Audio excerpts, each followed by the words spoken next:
People often ask me, how do I work a room? Well, How to Work a Room has been on the bookshelves for 22 years, but it's still a problem because most of us find walking into a room to be daunting. I'm not making that up. According to Dr. Philip Zimbardo's research on shyness, over 90% of American adults find that we're shy. We self-identify as shy.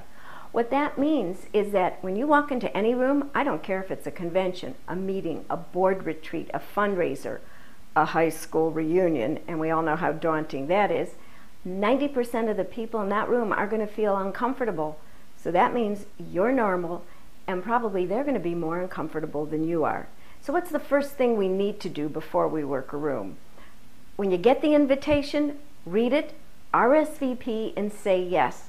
Because if you're not in that room, you're not going to have access to the opportunities and the possibilities and the neat people you're going to meet that you didn't plan to meet.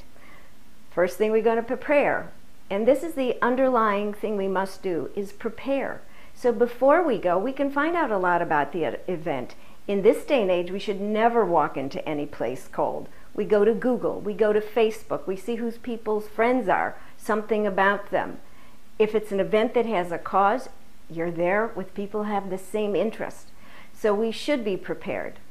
By the way, the most important thing you can wear, and even though I'm not an image consultant, but I'll tell you this is from all the audiences over the last couple of decades, wear a smile. Why? That makes you approachable. So there are two parts to working a room, and I wrote both of those parts in How to Work a Room. One is to approach people, but the second one is be approachable. You can wear the jewelry, you can wear the tie, you can do everything to give people something to talk about. But the most important thing that you can do to give someone the comfort to come over to you is wear the smile. The second one is your eye contact. Believe me, if you're looking down at your little smartphone, that's not so smart. If you're looking over people's shoulders to see who else is there, not so smart. But if you're looking at people when you smile, they feel engaged.